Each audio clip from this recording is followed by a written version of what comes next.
C'est avec une très grande joie d'entrer dans votre foyer.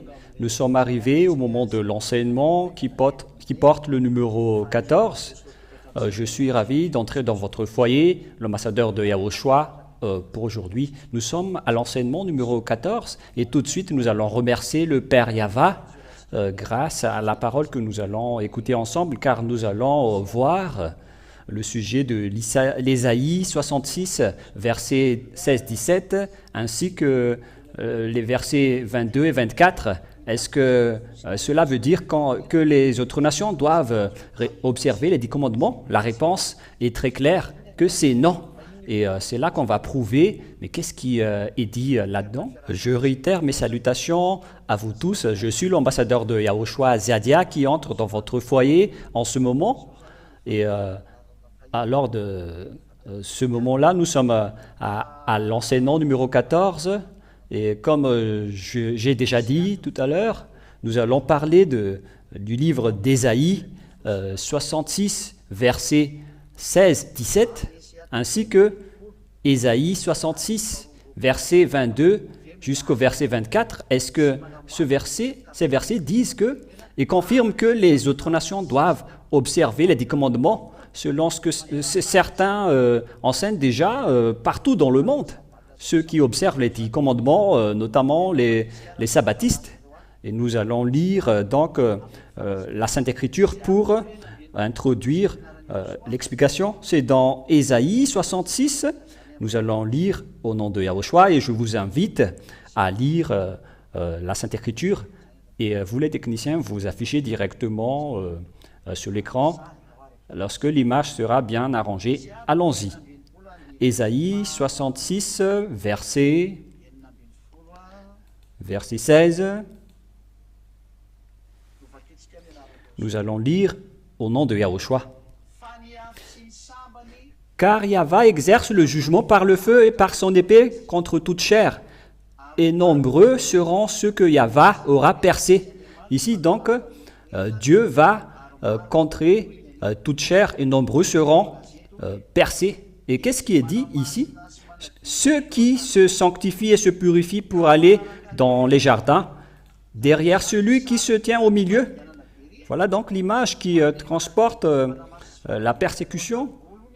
Ceux qui se sanctifient et se purifient pour aller dans le jardin, derrière celui qui se tient. On parle de qui ici, à quel moment, comment ça s'est passé? Ceux qui mangent de la chair du porc, des mets abominables et des souris périront tous ensemble selon Yahva. Ici donc, la parole est bien claire que concernant cet grand anéantissement, ceux qui vont être détruits, ce sont ceux qui mangent de la chair de porc, des mets abominables et des souris qui se sanctifient, se purifient pour aller dans le jardin. Ce sont ces genres de personnes qui vont être anéantis. Et évidemment, lorsqu'on parle de ces genres de personnes, on parle des Israéliens et des 10 commandements. Les autres nations ne sont pas du tout concernées pour cela, car c'est dans les 10 commandements et les lois de Moshe qu'on a interdit de manger de la chair de porc ainsi que des mets abominables. Nous allons regarder ce verset dans Lévitique 11, si je ne me trompe pas, concernant les animaux souillés. Le voilà justement.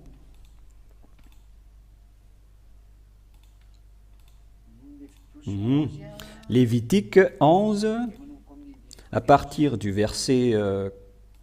combien déjà? Nous allons commencer à partir du verset 3. Lévitique 11. Parce que c'est une longue parole que nous allons sélectionner en fonction. Lévitique 11.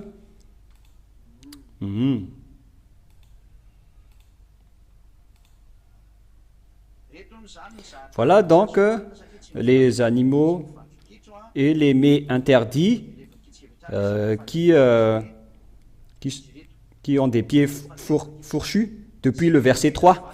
Tout animal à la corne divisée et le pied fourchu et qui rumine, vous les mangerez, mais vous ne mangerez pas de ceux qui ruminent seulement ou qui ont seulement la corne divisée, tel est le chameau qui rumine, mais dont la corne n'est pas divisée. Il sera impur pour vous. Verset 7, tel le porc qui a la corne divisée et le pied fourchu, mais qui ne rumine pas, il sera impur pour vous. Les animaux qui ne ruminent pas, donc, ne sont pas aimés par ce Dieu pour être mangés par les Israéliens. Voilà ce qui a été dit. Et en bas, et il y a tous les animaux souillés, ils sont plusieurs. Et si on parle de ce sujet-là, ce sont des choses impures pour vous. Verset 24, Lévitique 11, 24. Ceux-ci aussi vous rendront impurs. Quiconque touchera leur corps mort sera impur jusqu'au soir. Et quiconque emportera quelque partie de leur corps mort lavera ses vêtements et sera impur jusqu'au soir. Voilà donc pour les animaux souillés qui sont abominables sur cette terre que les Israéliens ne peuvent pas manger. C'était dans le cadre des lois de Moshe qui sont réservées uniquement aux Israéliens, qu'on a déjà parlé dans plusieurs enseignements, que ce sont réservés aux Israéliens, comme lors de l'enseignement numéro 13, qui a dit que les 10 commandements et les lois de Moshe sont réservés aux Israéliens. Ils ne sont pas faits pour les autres nations. Et donc, concernant les animaux fourchus, etc., il y en a qui sont autorisés de manger et il y a ceux qui ne sont pas autorisés. Parce que sinon, vous allez faire de l'abomination aux yeux de Dieu. Et à ce moment-là, il va vous anéantir. Et ceux qui vont être anéantis, d'après ce schéma, ce sont les Israéliens, mais pas du tout les autres nations. Nous allons lire la parole de Dieu, toujours dans Lévitique 26, que lorsque vous n'allez pas respecter ces paroles, vous serez maudits. Lévitique 26, écoutez.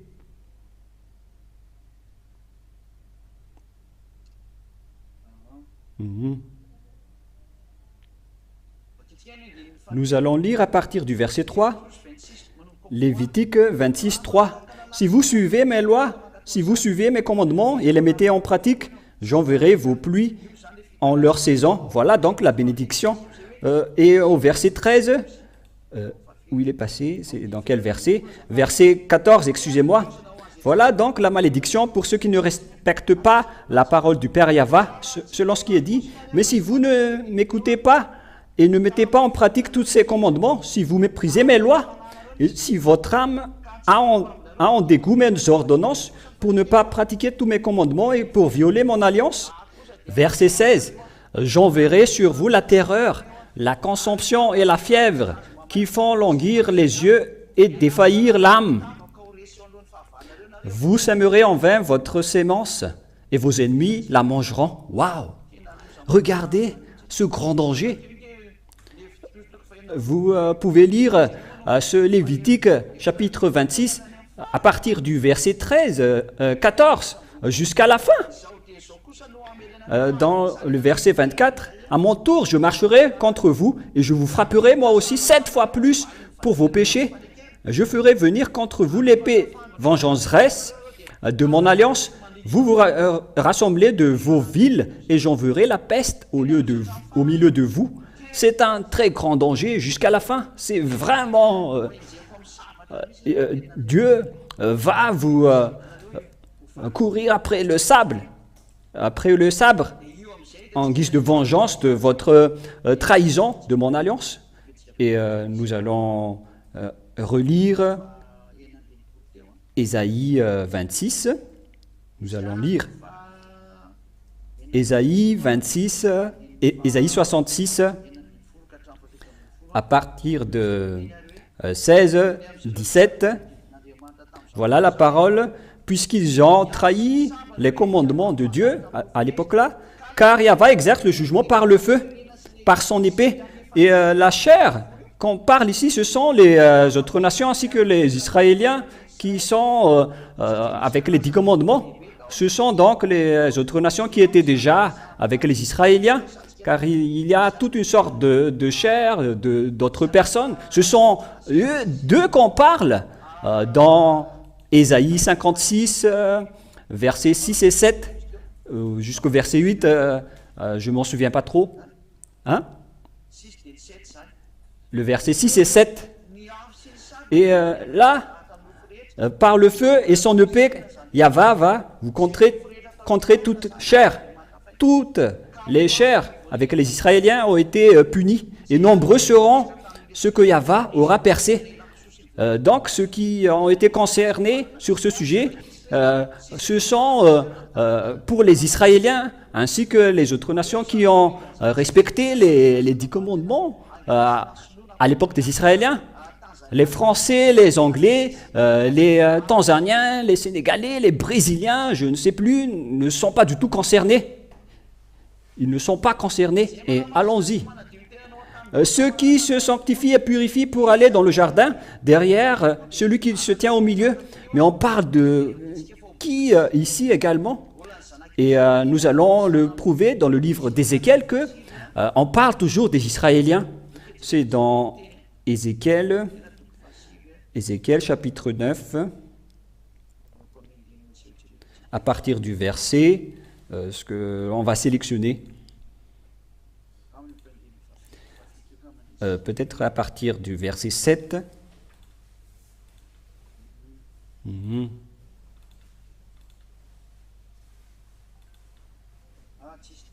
Non, ce n'est pas le bon verset. Nous allons rechercher. J'ai oublié, c'est dans le livre d'Ézéchiel, combien, les enfants? Qui parle du sujet du milieu. Chapitre 8. C'est dans le chapitre 8, si je ne me trompe pas. Ézéchiel, chapitre 8, à partir du verset 12, parce que l'autre n'était pas bon.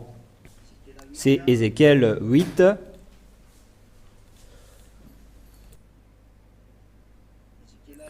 Ézéchiel, chapitre 8. Nous allons lire à partir du verset 12. Ici, nous allons voir et lire à partir de quel verset? Ézéchiel 8, verset 5. Nous allons commencer avec le verset 5 jusqu'au verset 14, si je ne me trompe pas. Il me dit, fils de l'homme, lève-toi donc tes yeux dans la direction du septentrion, c'est-à-dire vers l'extrême nord. Et je levai mes yeux dans la direction du septentrion, et voici qu'au nord de la porte de l'autel, il y avait cette idole de jalousie à l'entrée. Donc, dès l'entrée, il y a une chose qui rend vraiment en colère Dieu. Et il me dit, fils de l'homme, vois-tu ce qu'ils font? Les grandes abominations que la maison d'Israël commet ici, afin que je m'éloigne mon sanctuaire. C'est vraiment un grand danger que les Israéliens ont fait entrer dans la maison d'Israël pour que Dieu ne veut plus entrer dans son temple saint. C'est vraiment une chose qui rend vraiment en colère les choses que les Israéliens ont fait. Même le Père Yahva ne veut plus entrer dans son sanctuaire en Israël. Et c'est une très grande abomination qu'on vient de parler dans le livre d'Ésaïe, que les Israéliens sont des abominables. Alors les voilà. Et il me conduisit à l'entrée du parvis, et je vis, et voici qu'il y ait un trou dans le mur. Et il me dit, versets 8 et 9, « Fils de l'homme, perce donc la muraille. » Et je perçai la muraille, et voici qu'il y a eu une porte. Il me dit, « Viens et vois les horribles abominations qu'ils commettent ici. » Voilà donc l'abomination. Et je vins, et je vis, et voici qu'il y ait toutes sortes de figures de reptiles et d'animaux immondes, et toutes les horreurs de la maison d'Israël. Ça a été dit dans Lévitique, combien déjà? Lévitique 11, que nous venons de lire. Le voilà. C'était écrit sur la muraille tout autour, verset 11. Et 70 hommes d'entre les anciens de la maison d'Israël, parmi lesquels était Jézonia, le fils de Saphan, se tenaient debout devant elle, et chacun avait à la main son encensoir, d'où s'élevait le parfum du nuage d'encens, et Waouh! Verset 12. Et il me dit, as-tu vu, fils de l'homme, ce que les anciens de la maison d'Israël font dans les ténèbres? Chacun dans ses appartements, couverts de figures. Car ils disent, Yahva ne nous voit pas, Yahva a abandonné le pays. C'est vraiment dangereux. C'est eux qui sont des malfaiteurs et ils osent critiquer Dieu à cela. Ils diffament et ils critiquent Dieu. Les Israéliens sont des méchants et jusqu'à aujourd'hui, ils ne peuvent plus se tourner vers Dieu, le Elohé des Israéliens, qu'on appelle Yahva. Ils ne peuvent plus se tourner vers lui, ni vers Yahushua, alors que c'est Yahushua qui a été crucifié pour les sauver. Ils les ont tués. Nous allons encore voir ça pour les Israéliens. Pourquoi vous dites que le Sauveur n'est pas encore arrivé? Car eux, ils disent que le Sauveur n'est pas encore arrivé.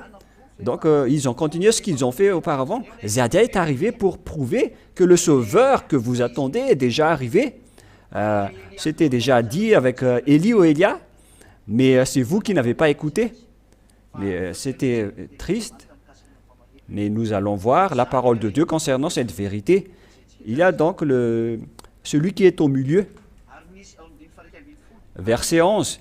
Et 70 hommes d'entre les anciens de la maison d'Israël, parmi lesquels était Jézonia, le fils de Saphan, se tenaient debout devant elle, et chacun avait la main de son encensoir, d'où s'élevait le parfum d'un nuage d'encens.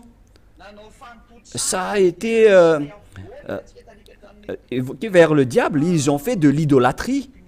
C'est ce qu'on a vu dans Ésaïe 66, verset 17, que il y a celui du milieu, parmi lesquels était Jézonia, le fils de Saphan, se tenait debout devant elle. Il s'agit de Jézonia, fils de Saphan, et nous allons revenir à Ésaïe 66, verset, nous allons voir, et tout le monde à la maison, vous écoutez, et nous allons réfléchir sur la tromperie des chefs de religieux que vous a fait subir avec le respect du sabbat et des 10 commandements. C'est du n'importe quoi. C'est une chose qui est réservée pour les Israéliens et ils vous forcent de les observer. Ce sont donc les versets qui vous font transgresser la loi au final pour faire respecter les gens, les 10 commandements à cause de ces paroles. Alors que la parole de Dieu est très directe, qu'il a donné, que le Père Yahva, le cher Père Yahva, a donné seulement aux Israéliens. Et ceux qui n'ont pas peur de la fatalité, les ont intégrés là. Ils n'ont pas peur de la fatalité. Ils n'ont pas peur même pas de Dieu, ceux qui ont fait ça. Celui qui se purifie pour aller dans les jardins, derrière celui qui se tient au milieu, c'est en fait Jazania, qui a mangé les mets abominables et les souris qu'on a vus dans Ézéchiel 8 tout à l'heure. Ce sont eux qu'on va anéantir, tous les Israéliens qui ont fait de l'idolâtrie. On va les anéantir. Ils sont vraiment des chairs, ils ne sont pas des animaux, ce sont des chairs qu'on va anéantir qui que ce soit. Et en premier, dans cette folie, c'est Jazania, le fils de Saphan, qui était le sacrificateur à l'époque. Et nous avons vu clairement que ce qu'on parle dans Ésaïe 6, 16 à 17, ce sont les Israéliens, mais pas du tout les autres nations. Je vous l'ai prouvé là. Et vous allez dire, et qu'en est-il dans l'autre verset, dans Ésaïe? Car au dernier verset, nous allons bien lire que ils périront tous ensemble selon Yahva. Donc toutes les chairs en Israël vont être en péril, tout ensemble. C'est en fait dans le verset 16, car nombreux seront ceux que Yahva aura percés. Donc Yahva a détruit les Israéliens Et il a dit que je vais vous périr. Nombreux seront ceux que Yahva aura percés. Et dans le verset 17, et ils périront tous ensemble, selon Yahva. Et donc, dans cette image, tous les Israéliens vont être en péril. Depuis leur portail dans Jérusalem, il y a une mauvaise image. Nous allons relire le verset qui prouve que ce sont tous les Israéliens en totalité qui vont être anéantis, car c'est même dès leur portail qu'il y a une abomination vraiment atroce. C'est donc tout le village qui en fait des bêtises. Verset 3, attendez d'abord.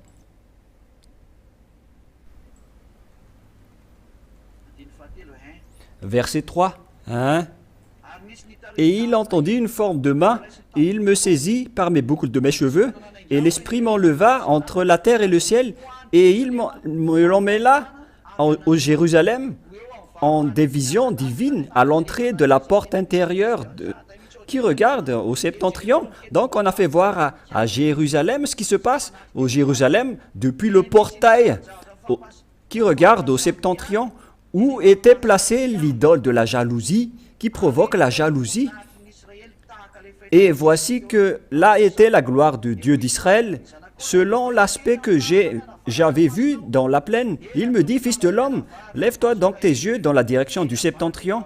Et je levai mes yeux dans la direction du septentrion, et voici qu'au nord de la porte de l'autel, il y avait cette idole de la jalousie à l'entrée. Oh mon Dieu! C'est depuis l'entrée du temple de Jérusalem qu'ils ont placé l'abomination. C'est dans l'endroit où le Père Yahva entre qu'ils ont mis de l'abomination. Et le Père Yahva est vraiment en colère. Mais qu'est-ce que vous avez fait? Mais à cause des Israéliens, Israël était rempli de dangers depuis le portail et dans tout le village. C'est normal que le Dieu est en colère. Il a vraiment détruit le village d'Israël. Et donc la question qui se pose, est-ce qu'Israël va être anéanti? Et la réponse est dans Ésaïe 66, que le Père Yahva a dit que vous ne serez pas anéantis même si je vais vous détruire, que vous allez être anéantis. Le Père Yahva a dit que vous ne serez pas anéantis, mais ne dites pas que vous serez heureux, les Israéliens, en entendant ça. Mais jusqu'à maintenant, je ne sais plus si les Israéliens m'écoutent ou pas. Mais voilà ce qui est dit dans le verset 22. Ce tribut ne sera jamais anéanti, même si je vais les détruire. Car comme les nouveaux cieux et la nouvelle terre que je vais créer subsisteront devant moi, selon le Père Yahva, ainsi subsisteront votre prospérité et votre nom. Voilà pour le verset 22 qui parle de l'anéantissement du tribut d'Israël. Il a dit que je vais anéantir toute chair en Israël. L'Israël va être détruit, cela veut dire que ce soit les propriétaires ou les locataires. Car quand Dieu va anéantir toutes les chairs en Israël, et il a dit, même si je vais appliquer cet anéantissement de toutes les chairs, il a précisé dans le verset 22, car comme les nouveaux cieux et la nouvelle terre que je vais créer subsisteront devant moi selon Yahva, ainsi subsisteront votre prospérité et votre nom. Le Père Yahva a déclaré que comme les nouveaux cieux et la nouvelle terre que je vais créer, qui subsisteront devant moi, Yahva, ainsi subsisteront votre prospérité, votre nom. Voilà ce que ça veut dire. Mais ce n'est pas que on va observer jusqu'aux nouvelles terres et nouvelles cieux, les 10 commandements et les lois de Moshe. Non, non, non, c'est une comparaison, mais regardez la tromperie du diable pour vous. Il dit qu'on doit continuer jusqu'aux nouvelles cieux, aux nouveaux cieux et nouvelles terres, le respect des 10 commandements et les lois de Moshe. Mais vous avez vraiment changé, inversé votre mentalité. Il s'agit d'une idée du diable. Dieu a dit que les 10 commandements et la loi de Moshe sont réservés aux Israéliens, qu'on ne peut rien retrancher ni rajouter. Mais comment les autres nations vont entrer dans ce discours? La loi est claire. c'est réservé aux Israéliens. Et vous devez dire, on n'est pas concerné par Yahweh Yahushua car c'est réservé aux Israéliens. Mais c'est Yahuwah, Jéhovah et tout le reste qui ont appris le danger aux gens. Ils les ont fait pratiquer les 10 commandements. C'est pourquoi la parole s'est renversée. Si Dieu a fait une comparaison pour dire que les nouveaux cieux et la nouvelle terre que je vais créer subsisteront devant moi, et le Père Yahweh a fait une comparaison que c'est comme ça aussi que subsisteront vos descendants. Il a dit que je ne vais pas tout vous anéantir, même si je vais anéantir votre chair. Je vais faire rester quelques-uns, et il restait vraiment des descendants pour eux, comme les nouveaux cieux et la nouvelle terre que je vais créer subsisteront devant moi, selon Yahweh. Ainsi subsisteront votre prospérité, votre nom. C'était une comparaison par rapport à l'anéantissement qui était en cours. Il a dit que c'est comme les nouveaux cieux et la nouvelle terre que j'ai créés, que vous allez subsister. Donc les descendants d'Israël ne seront jamais anéantis. Voilà ce qu'il voulait dire. Et s'il y a un tribut qui ne sera jamais anéanti sur cette terre, c'est Israël, car il a déjà eu cette parole. Il ne sera jamais anéanti, quel que soit l'anéantissement et la destruction qui va s'y passer. Comme l'Afrique également, qu'on a déjà appris ici, selon la prophétie, l'Afrique est montée avec la montée de Barack Obama, l'ancien président américain, et vous allez encore voir une grande montée de l'Afrique lorsque l'Afrique du Sud va monter prochainement. Et vous allez vous souvenir de la parole de l'ambassadeur de Yahushua, Ziadia, et quand Ziadia dit que il faut que vous notez que l'Afrique va monter et tout le monde entier va avoir peur de lui, sauf les Russes. Souvenez-vous bien de mes paroles lorsque ce moment-là va arriver concernant la montée des Africains. Ésaïe 66, 23, de nouvelle lune en nouvelle lune et de sabbat en sabbat, toute chair viendra se prosterner devant moi et avoir. Voilà les 10 commandements et les lois de Moshe qui sont réservées aux Israéliens. Et donc toute chair en Israël vont se prosterner devant Yahweh à ce moment-là. On parle ici de toutes les chairs en Israël. C'est vraiment logique que les autres nations ne sont pas concernées, qui se sont déjà apparues à ce moment-là, car cette image, tout ça s'est déjà passé, car ils se sont déjà fait détruire en exil, et il ne restait plus qu'un petit reste, et c'est ce petit reste qui s'est transformé en Palestine actuellement. Lorsque les Arabes sont arrivés, ils ont transformé en Arabes toutes les personnes en Israël à cause du métissage. Et à cause du métissage, ils se sont transformés comme cela. Si vous suivez bien l'histoire, vous arrivez à comprendre cela. C'est la cause du grand problème entre Israël et Palestine. Mais viendra le moment où je vais vous expliquer le déroulement de la fin de ce monde. Et c'est l'ambassadeur de Yahushua Ziadia qui va délimiter la fin de ce monde avec la parole de celui qui ne pêche point. Car Dieu écoute celui qui ne pêche point. Ce sont les non-pécheurs qu'ils utilisent. C'est normal, mais vous allez entendre petit à petit la vérité. Et donc, les personnes qui respectent la nouvelle lune et le sabbat, ce sont les Israéliens. Et ceux qui vont se prosterner, ce sont les gens en Israël, ceux qui restent.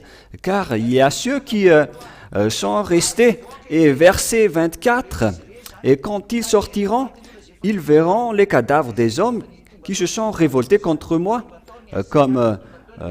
avec l'arrivée de Nebuchadnezzar, les Assyriens, les Persiens, les Médians, les Grecs et les Romains, ils sont tous arrivés là-bas. Et même les Allemands les ont encore frappés en dernier. Mais là, on ne va plus en parler, mais on va plus parler des souffrances que les Israéliens ont endurées bien avant. Et lorsque les gens ont été tués avec cette grande souffrance, et les gens sont sortis pour regarder leurs cadavres, mais qui ont révolté. Mais ce sont les Israéliens qui se sont révoltés. Et c'est la Sainte Écriture qu'on va faire répondre à ce sujet-là. C'est dans Jérémie chapitre 4.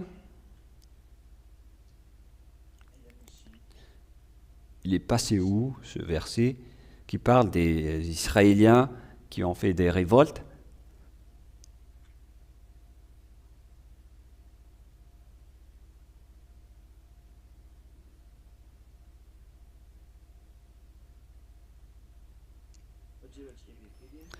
Nous allons regarder rapidement. Revient, Israël, révolte infidèle. Jérémie 3:11. Yahva me dit, Israël, l'infidèle, s'est montré juste.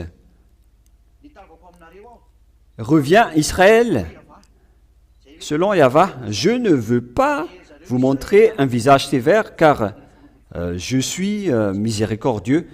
Jérémie 3:12. Jérémie 3, verset 12. Jérémie 3:12.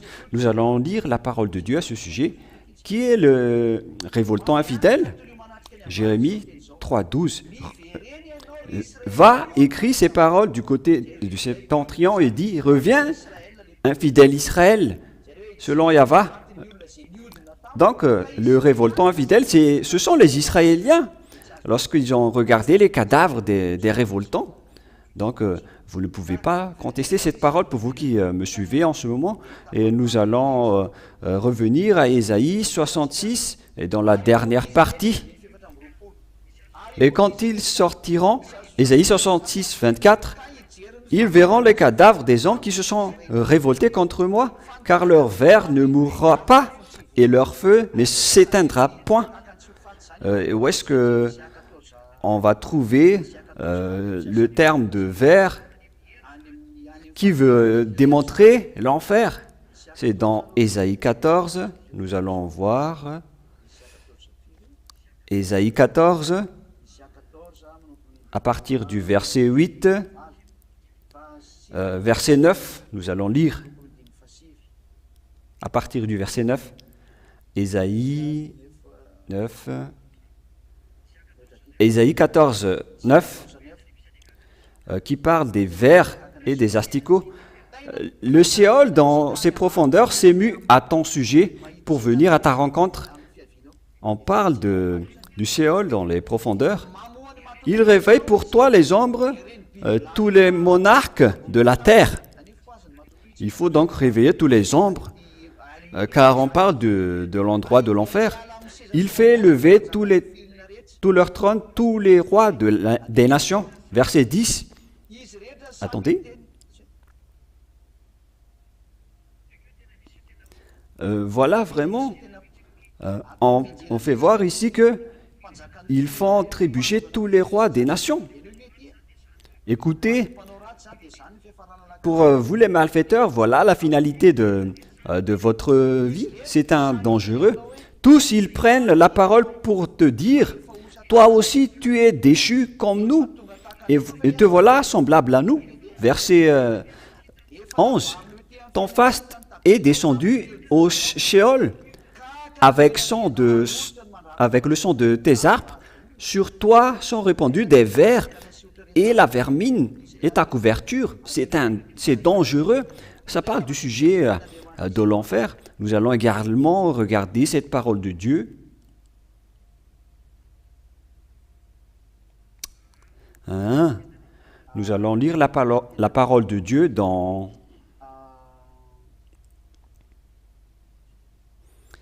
un instant.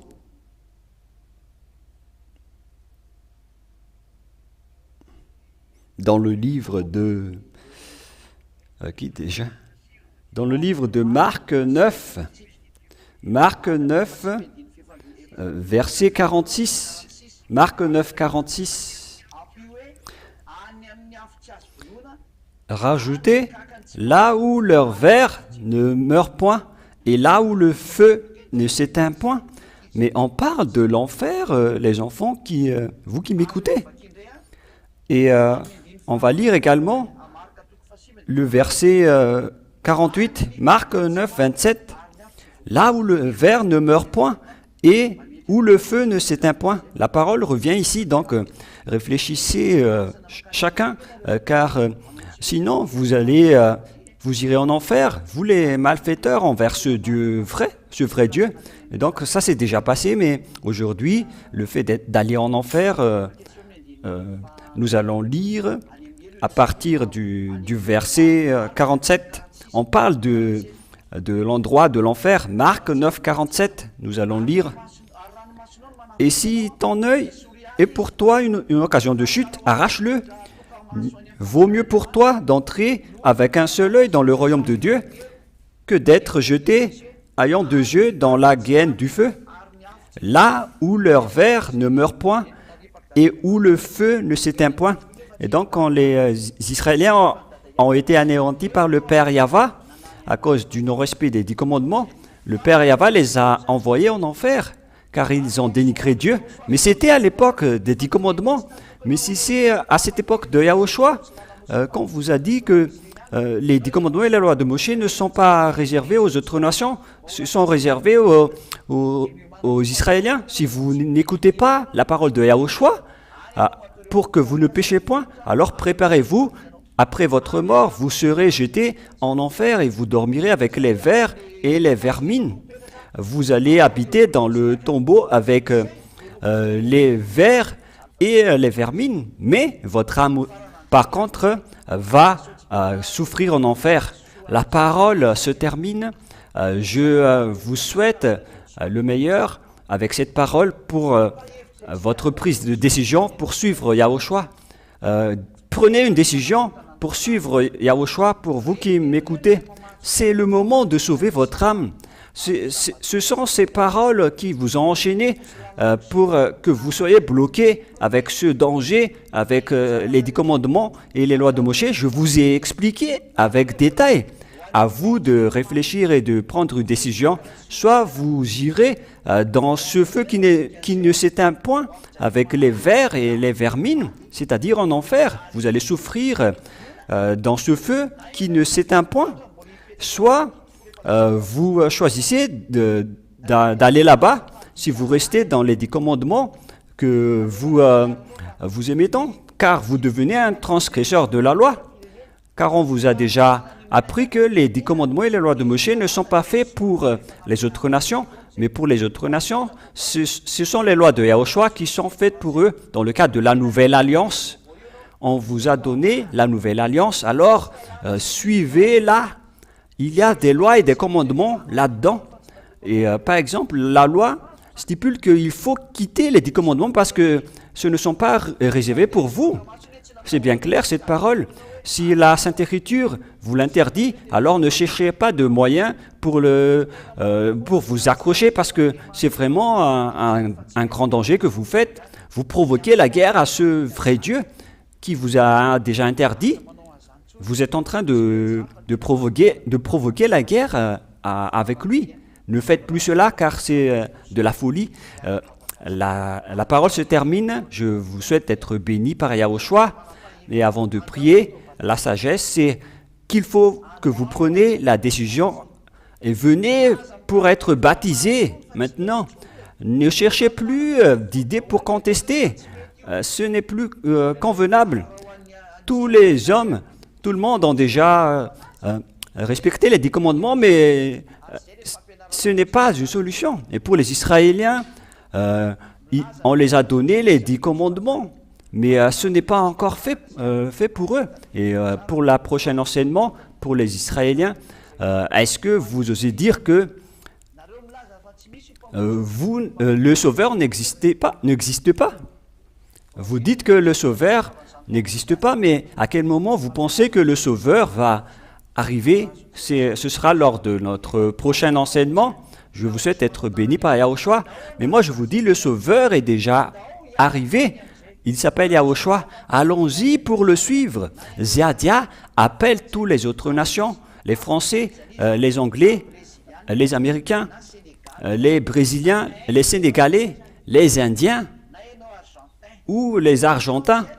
Quoi que vous soyez, si vous êtes Français, Réunionnais, Mauriciens, tant que vous êtes un humain qui vit ici sur Terre, je vous appelle tous. Qui que ce soit, les Italiens, les Canadiens, Ziadia vous appelle. C'est le moment pour que vous entrez en Yahushua. Le temps est vraiment précieux. Avec le danger qui se passe dans ce monde, avec cette guerre qui est déjà en cours. Nous allons parler du sujet de cette guerre, car la raison de tout cela, ça vient de la parole de Yahushua que je vais vous expliquer jusqu'à votre finalité. Mais si jamais vous meurez avant mon explication, où est-ce que vous irez? Mais si vous ne suivez pas Yahushua, moi je vous donne votre chemin, soit vous irez en enfer et au lac de feu. Mais aucun enseignement sur cette terre n'a réussi à délivrer les gens du péché. C'est un seul Dieu et avec son Fils, Yahushua, qui a réussi à délivrer les gens du péché. C'est ce que je suis en train de vous prêcher. Et ceux qui sont avec Yahushua ne pêchent point. Là, je précise bien, car c'est la qualité de ce Dieu. C'est ce qu'on voit dans Jean 8:11, qu'il ne faut plus pécher. Et ce sont seulement les gens Yahushua qui réalisent cette parole. Et le fait de ne pécher point, ce sont des milliers de gens qui vivent avec cela, mais ce n'est plus une personne actuellement. Donc, à vous de prendre une décision pour le baptême. N'hésitez plus à avancer dans le baptême. Inscrivez votre nom dans le numéro WhatsApp. Il faut agrandir le numéro WhatsApp après la fin de l'enseignement. Vous le changez rapidement. Et donc, prenez une décision pour suivre cet enseignement. Et lorsque vous avez entendu la parole et l'enseignement, alors inscrivez votre nom. Alors saisissez ce grand bonheur en avançant vers le baptême. Appelez-nous et envoyez-nous des messages sur WhatsApp. Ça ne demande pas beaucoup de charges sur WhatsApp. Vous faites rentrer juste un peu de crédit et après, vous pouvez mener des longues conversations avec vous pour les questions qui vous tourmentent. L'ambassadeur de Yahushua sera là pour vous expliquer jusqu'à la fin. Montrez-nous vos problèmes et on va vous répondre. L'objectif, c'est que vous allez au ciel des cieux, que vous devenez une nouvelle personne. Le vrai bonheur, c'est le fait de ne pécher point. Et le premier parmi ces personnes, c'est ce que vous voyez là, c'est moi. Et vous dites, est-ce que vous ne péchez point vraiment? Mais oui, vraiment. Si je suis encore pécheur, je ne vous prêcherai pas jamais cela. Mais je suis le leader dans ce sens-là. C'est le plus merveilleux. C'est le fait de ne pécher point. C'est la suprématie du bonheur. C'est pour ça que je vous appelle, venez et allons-y. On va y aller chez Yahushua et inscrivez votre nom au baptême. Dites que moi je vais vous suivre. Moi je vais suivre Yahushua que vous prêchez. Moi j'irai chez Yahushua au ciel des cieux. Voilà notre direction. C'est garanti à 100% que vous serez ramené là-bas avec la délivrance du péché. C'est garanti. Ça n'existait pas sur cette terre, mais ça existe en Yahushua, prêché par Ziadia. C'est seulement ici que ça existe. C'est la preuve que c'est lui le vrai Dieu, c'est Yahushua le vrai Dieu. Alors prenez une décision, suivez-le. N'hésitez plus, parce que ce n'est plus convenable. On vous a donné beaucoup de preuves. C'est de la folie si vous ne changez pas après tout cela. Est-ce que vous êtes élu pour aller en enfer?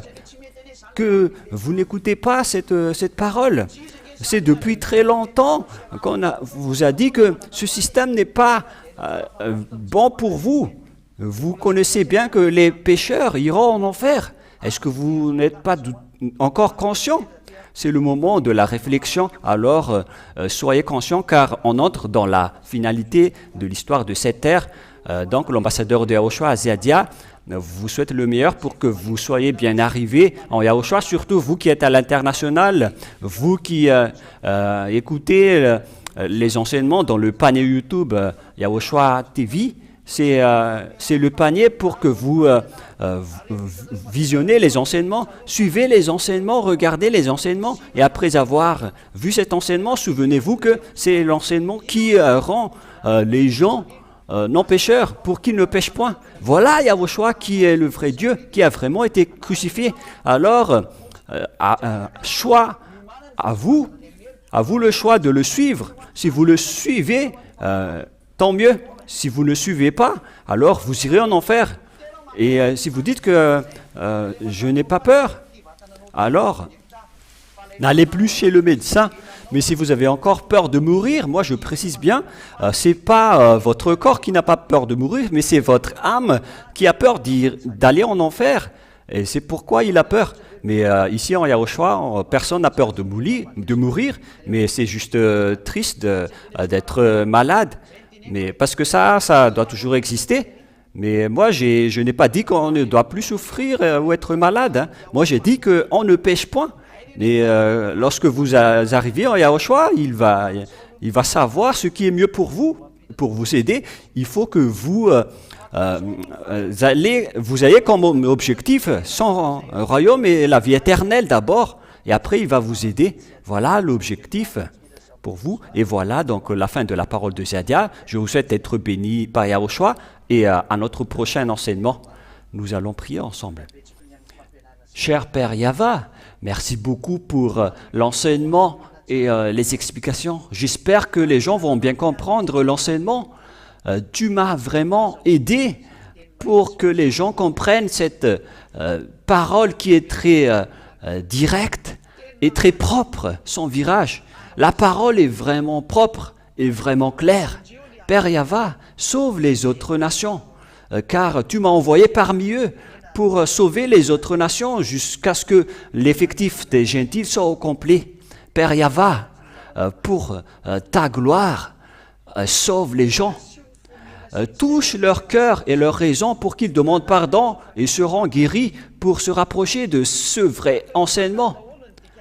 Faites-les comprendre jusqu'aux traductions pour qu'ils comprennent bien que tu vas les aider jusqu'aux traductions des paroles pour faire entendre les gens cet enseignement dans leur raison, dans leur mémoire et dans leur conscience, que personne ne sera plus posé en écoutant ce vrai enseignement, qu'ils vont craindre de mourir, d'être jetés en enfer, qu'ils espèrent bien rapidement d'être sauvés, Père Yava, qu'ils espèrent bien d'être sauvés par toi, Yahushua. C'est ça que Ziadia te demande. Accélère le salut ainsi que la miséricorde partout dans le monde pour qu'ils se dépêchent pour te rapprocher, que tout le monde entende l'enseignement, que ça se répartit dans tout le monde entier, cette révélation.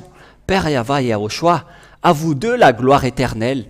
J'espère que tu vas répondre à nos prières et que tu vas encore répondre à nos prières et que les gens vont ressentir que cet enseignement est un vrai amour pour les sauver et pour mettre en évidence Yahushua que tu as envoyé pour sauver ce monde.